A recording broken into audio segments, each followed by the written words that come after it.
اگر کوئی آدمی طائف جائے احرام نہ باندھے دم پڑ جائے گی، چونکہ طائف جو ہے وہ میقات ہے، اور اس کا حل یہ ہے کہ فوراً طائف چلا جائے، وہاں سے احرام باندھ کے عمرہ کر لے تو دم نہیں دینی پڑے گی۔ اور طائف کا بھی یہی مسئلہ ہم نے بتا دیا ہے کہ بغیر احرام کے وہاں سے نہ آئیں۔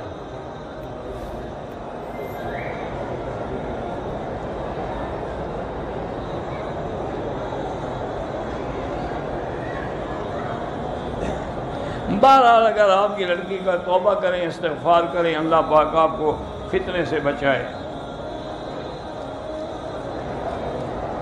میرے 2 بچے ہیں اور شوہر مجھے بہت تکلیف اذیت دیتے ہیں، تو یا مانعو اللہ کا نام ہے، اول آخر درود شریف پڑھ کے ہر پانی پہ کھانے پہ دم کر کے دیا کریں۔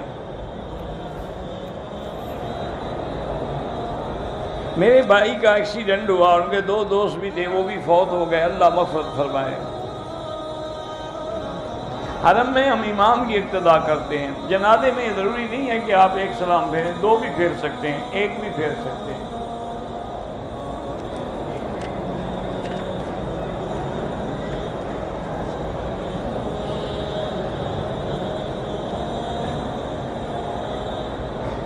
اگر قالین پہ ایسی شکلیں بنی ہوئی ہیں جو کسی جاندار کی ہیں تو اس پہ نماز نہ پڑھیں۔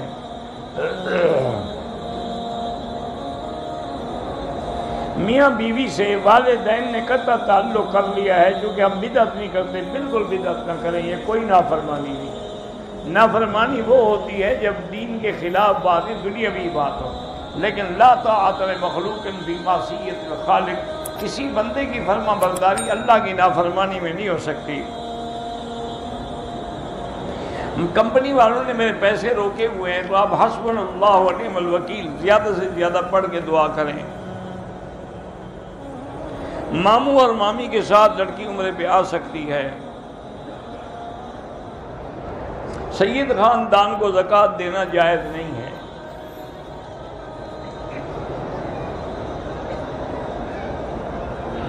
بہرحال حضرت حسین کا غم کس کو نہیں ہے، ہر مسلمان کو غم ہے، آنسو بہانا جائز ہے، ماتم کرنا حرام ہے۔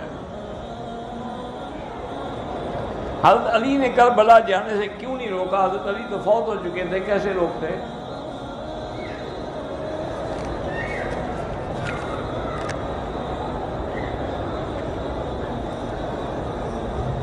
میں مدینے سے واپسی پر اپنے والد کے لیے عمرہ کر سکتا ہوں، کر سکتے ہیں۔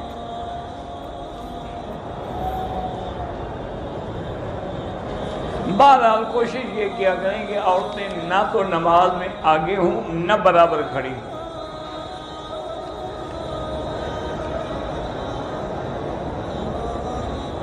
میاں بیوی ایک دوسرے سے 10 سال سے کنارہ کیے ہوئے ہیں، لاتی بات ہے کہ یا خاوند طلاق دے دے یا عورت جو ہے وہ خلو کر کے طلاق حاصل کرے۔ 10 سال بیٹھی رہے یعنی بغیر خاوند کے۔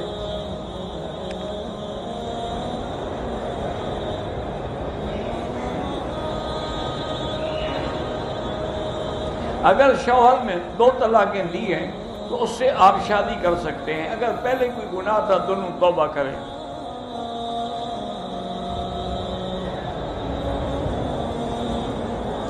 لوگ مسجد میں بارش کے لیے دعا کرواتے ہیں، لوگوں سے پیسے لے کے حلوہ تقسیم کرتے ہیں، یہ حلوہ تقسیم کرنا ناجائز ہے۔